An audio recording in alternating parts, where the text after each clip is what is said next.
नमस्कार दोस्तों, स्वागत करते हैं अपने YouTube चैनल पे। दोस्तों, आज हम लोग ईवीएस के कुछ बहुत ही सरल और सुलझे हुए क्वेश्चंस सॉल्व करेंगे। तो आइए हम क्वेश्चन देख लेते हैं।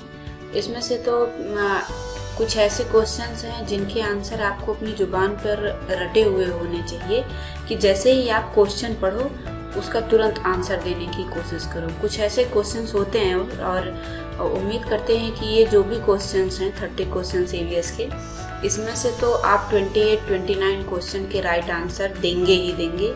ये आप अपने आप में एक विश्वास रखिए। और क्वेश्चन को देखते हैं हम लोग। मधुमक्खी द्वारा अंडे देने का समय कौन सा होता है? तो मधुमक्खी का जो अंडे देने वाला समय होता है वो कौन सा होता है? अक्टूबर से दिसंबर महीने में। और ये इसलिए सही माना जाता है क्योंकि अक्टूबर से जो ये गेहूं और सरसों, मटर, चना, इन सब की बुआई स्टार्ट हो जाती है। तो इसमें क्या होता है कि फूल लगते हैं और मधुमक्खियों का जो मेन भोजन होता है वो इन्हीं फूलों से होता है। ये फूलों से रस इकट्ठा करती हैं। तो ये जो बसंत ऋतु का मौसम होता है ये मधुमक्खियों के लिए बहुत अच्छा होता है। और यही समय इनके अंडे देने का भी होता है, क्योंकि इस टाइम इन्हें खाने पीने की कोई तकलीफ होती नहीं है। इनको शहद बहुत आराम से मिलता है। कुछ वयोवृद्ध लोगों से जानिए कि जब वह युवा थे तो क्या उन्होंने कुछ ऐसे पौधे देखे थे जो आजकल दिखाई नहीं पड़ते हैं। ये कक्षा 5 की एक अध्यापिका जो है वो विद्यार्थियों को बोल रही है कि आप लोग घर पे जाइए और आप अपने घर पे जो बूढ़े वृद्ध लोग हैं उनसे ये क्वेश्चन कीजिए और उनसे पूछिए कि वो किस कौशल के आकलन की संभावना यहाँ पे हो सकती है। तो इसका आंसर होगा प्रयोग। पहले क्या था कि जब वह युवा थे, कौन? जो घर के वृद्ध लोग हैं, जब वो युवा थे अपने समय में, तो पूछा है कि उन्होंने अपने समय में कुछ ऐसे पौधे देखे होंगे जो आजकल नहीं दिखाई देते हैं। तो वो इसलिए खत्म हो गए क्योंकि उनका प्रयोग ज्यादा हुआ। और वनस्पतियां जिनका प्रयोग सबसे ज्यादा होता है वो धीरे धीरे करके विलुप्त होती जाती हैं। पर्यावरण अध्ययन की कक्षा में समूह क्रियाकलाप का निर्माण करते हुए निम्नलिखित में से कौन से विचार ध्यान देने योग्य हैं? किसका? समूह क्रियाकलाप का निर्माण करते हुए। तो इसमें फर्स्ट आपका है बालकों की अभिरुचियों पर गौर करना, लड़कों और लड़कियों को समान रूप से पसंद आए जो, इसमें मूल्यांकन सामग्री का समान सामग्री लगी होनी चाहिए, सभी प्रकार के धर्म व संस्कृति के बालक। तो जो समूह क्रियाकलाप है उसमें क्या होना चाहिए? मतलब ये सभी प्रकार के धर्म और संस्कृति के बालकों को पसंद आए जो भी। तो इसमें क्या आपका होना चाहिए? कौन सा इसमें सही है? बालकों की अभिरुचियों पर गौर करना चाहिए, ये सही है, ये भी होना चाहिए। लड़कों और लड़कियों को समान रूप से जो पसंद आए वो भी होना चाहिए। और जो है सभी प्रकार के धर्म व संस्कृति के बालकों को जो पसंद आए। तो आप देख लीजिए इसमें तीनों किसमें मिल रहे हैं? बी और सी इसमें नहीं है, ए, सी और डी इसमें नहीं है। तो आपका राइट आंसर कौन सा हो गया? ए, बी और डी। पर्यावरण अध्ययन की पाठ्य पुस्तक में प्रयुक्त भाषा कौन सी होनी चाहिए? तकनीकी व औपचारिक, परिभाषाओं की ओर ध्यान देते हुए औपचारिक, रूखी व बालकों द्वारा समझने में कठिनाई, बालकों की दैनिक भाषा से संबंधित। तो जो पर्यावरण अध्ययन की पढ़ने की जो भाषा है वो बालकों की दैनिक भाषा से संबंधित होनी चाहिए, जो वो अपने आसपास देखते हैं, ताकि उनकी जो रोजमर्रा की भाषा है जब आप उन्हें उन्हीं की भाषा में समझाएंगे तो वो बच्चे बहुत आसानी से समझ जाते हैं। पशुओं की त्वचा पर विविध पैटर्न किस कारण से होते हैं? आपने बहुत से ऐसे जानवर को देखा होगा जिनके ऊपर अलग अलग तरह की पट्टियां पाई जाती हैं या कुछ बिंदी होती है, ऐसे घेरे होते हैं। जैसे चीता हो गया आपका, जिराफ है और जेब्रा है, ये सब पैटर्न वाले जो जानवर हैं वो उनमें ये पैटर्न जो बनता है उनके शरीर पे वो किस कारण होता है? उस जलवायु के कारण जिसमें वे रहते हैं। जलवायु नहीं, जलवायु है। उस जलवायु के कारण जिसमें वे रहते हैं। प्रकाश के परावर्तन के कारण, त्वचा के बालों के कारण या उपरोक्त में से कोई नहीं। तो कैसा होता है, उस जलवायु के कारण होता है जिसमें वे रहते हैं, जिससे उनके जो बाल की ये बनावट होती है, पैटर्न होता है, वो अलग अलग होता है, जबकि अंदर से स्किन जो है वो एक समान होती है। मनुष्यों के पेट में आमाशय रस की प्रकृति होती है जो भोजन को पचाने में सहायक होती है। कौन सी प्रकृति होती है, वो अम्लीय होती है जो भोजन को पचाने में सहायक होती है। कांच के जार तथा बोतलों में अचार भरने से पूर्व सूर्य की धूप में अच्छी तरह किस कारणवश सुखाया जाता है। तो जो अचार है उसे किस कारणवश सुखाया जाता है, नमी को पूर्णतः हटाने के लिए। अगर आप अचार से नमी नहीं हटाएंगे, उसमें थोड़ा बहुत भी अगर पानी का अंश रहता है या नमी बनी रहती है, तो आपके अचार वो खराब हो जाते हैं, लंबे समय तक नहीं टिकते हैं। इसी वजह से उन्हें धूप में पहले खूब अच्छे तरीके से सुखाया जाता है, फिर उसमें मिर्च मसाला लगा के खाया जाता है। बगुला भैंस पर बैठता है, क्यों? क्योंकि बगुला और भैंस में सहजीवी का संबंध है। अच्छा, ये सहजीवी का संबंध क्या होता है? सहजीवी का संबंध वो संबंध होता है कि जिसमें जो जानवर है या जो भी चीजें हैं उसको कोई नुकसान भी ना हो और अगले को उससे फायदा भी हो जाए। जैसे अब यही आप देख लीजिए, बगुला व भैंस के ऊपर बगुला बैठ के जो उसके पैरासाइट्स होते हैं, जो परजीवी होते हैं, उनको खाते हैं और इससे भैंस को भी आराम मिलता है क्योंकि वो कीड़े उसके ऊपर से हटते हैं और बगुला का भी पेट भर जाता है। तो इस भैंस को तो कोई नुकसान हुआ नहीं इससे और बगुले का पेट भी भर गया। तो सहजीवी यही होता है कि अगले को बिना नुकसान पहुंचाए अपना जो हो जाता है पेट भरना, इसका वही सहजीवी का संबंध है। किसी कक्षा पर्यावरण अध्ययन में शिक्षार्थियों के बारे में निम्नलिखित में से कौन से कथन सत्य हैं? कौन से कथन सत्य हैं? ड्राइंग, क्योंकि बच्चों को इसमें आनंद आता है। मौखिक परीक्षाएं, क्योंकि हो सकता है कि बच्चे लिखने में सक्षम ना हो। किसी को ना रोकें, नीति को ध्यान में रखते हुए आकलन की कोई आवश्यकता नहीं। या शिक्षकों का अवलोकन व रिकॉर्डिंग। तो शिक्षार्थियों में कौन से कथन सत्य होने चाहिए? वो आपका ड्राइंग, क्योंकि बच्चों को इसमें बहुत आनंद आता है। बच्चे बहुत मन से पढ़ते नहीं है कोई बच्चे, लेकिन ड्राइंग अगर उन्हें मिल जाए तो वो बहुत ही मन लगा के एकदम बहुत ही मन से ड्राइंग करते हैं। और उनकी जो मौखिक परीक्षाएं होती हैं, बच्चे उसमें लिखने में सक्षम हो जाते हैं। और इसमें क्या होता है कि शिक्षकों का अवलोकन व रिकॉर्डिंग भी हो जाती है, तो इसमें आपका पहला आंसर सही हो जाएगा। प्रयोग करना आकलन का एक संकेतक है। निम्नलिखित में से कौन सा एक प्रयोग करने का संबंधी संकेतक का आकलन करने का सबसे उपयुक्त तरीका है? तो वो कौन सा है? वो आपका हस्तपरक गतिविधि। ये किसका आकलन करने का सबसे अच्छा तरीका है। ये गहरे समुद्र में गोता लगाते समय गोताखोर किस गैस मिश्रण का उपयोग करते हैं? जो गहरे समुद्र में गोता लगाते हैं तो उसमें जो सिलेंडर में गैस भरी रहती है, वो किन किन गैसों का मिश्रण होती है? जो वो ऐसे मुंह पे लगाए रहते हैं, तो वो कौन सी उसमें गैस होती है? उसमें हीलियम और ऑक्सीजन का मिश्रण होता है। अगर ऑक्सीजन नहीं मिलेगी तो ह्यूमन बॉडी काम करना बंद कर देगा।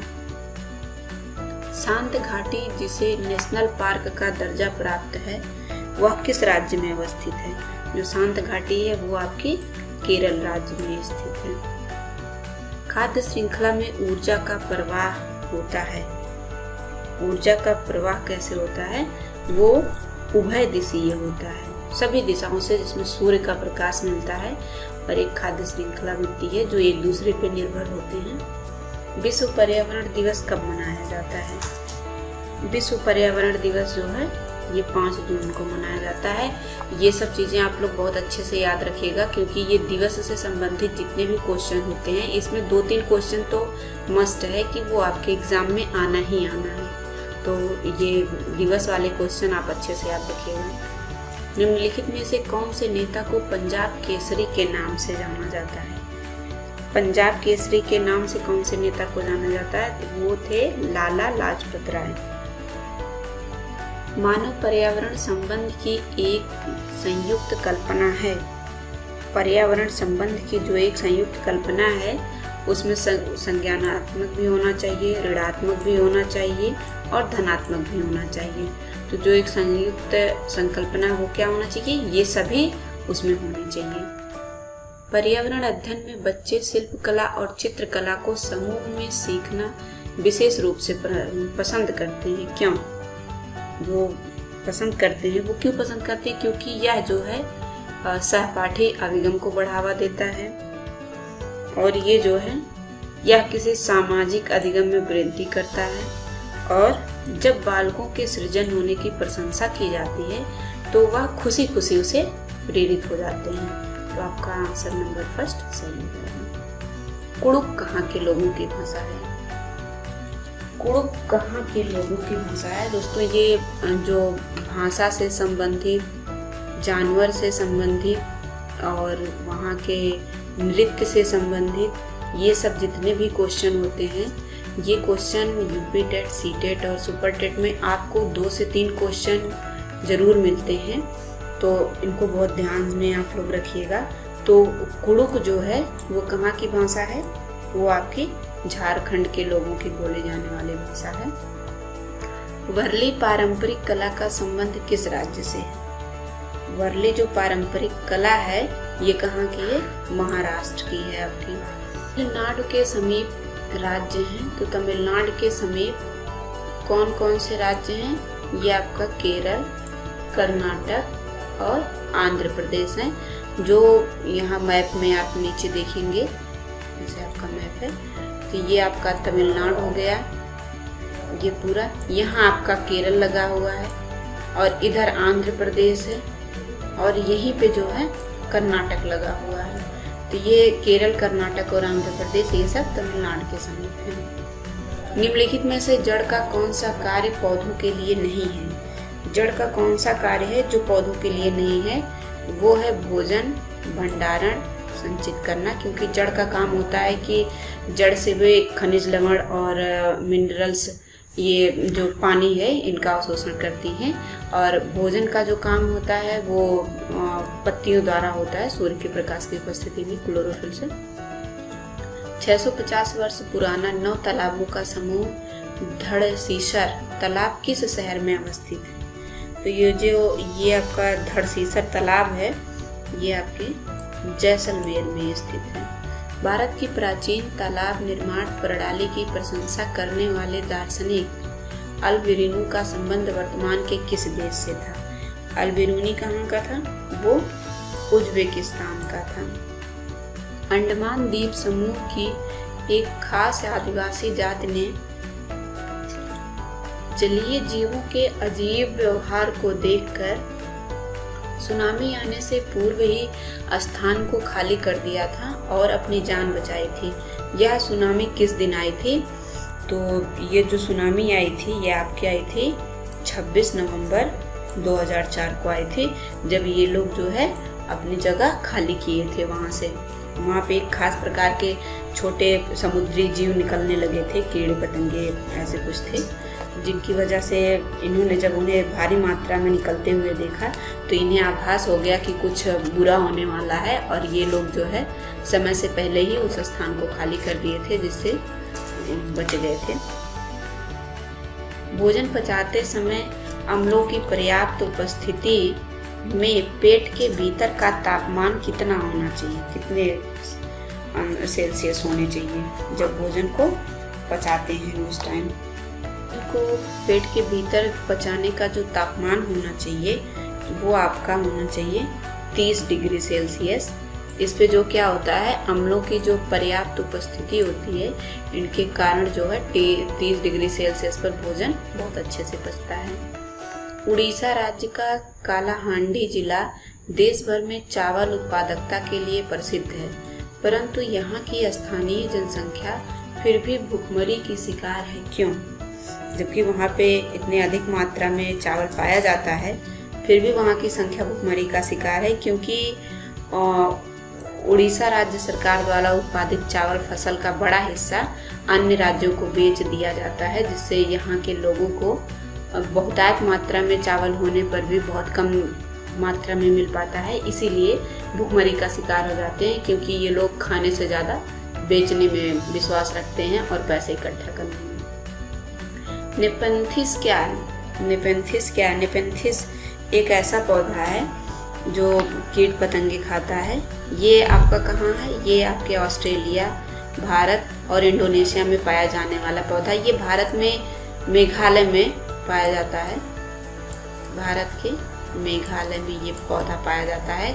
घड़े के आकार की इसकी संरचना होती है और ये जो है कीट पतंगे नहीं, ये चूहे, मेढक ऐसे जो थोड़ा बड़े जानवर हैं उनको फंसा के खा जाता है। सांप के बाहरी कान नहीं होते हैं, अतः वह सुन नहीं पाता, परंतु फिर भी वह हमारी आहट से सतर्क कैसे हो जाता है?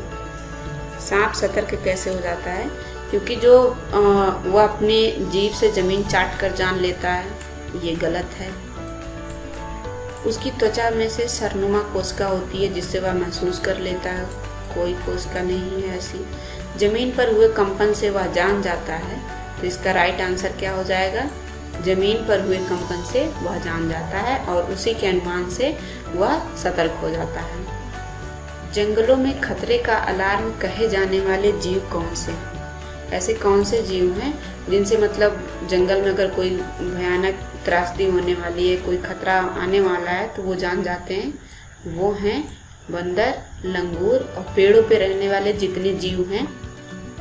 जैसे ही उन्हें किसी खतरे का आभास होता है वो इधर उधर भागना शुरू कर देते हैं कि अब आफत आने वाली है, भाग लो यहाँ से सब लोग। बाघ का गुर्राना लगभग कितने किलोमीटर तक सुना जा सकता है? तो जो बाघ की गुर्राहट होती है वो लगभग कितने किलोमीटर तक सुनी जा सकती है?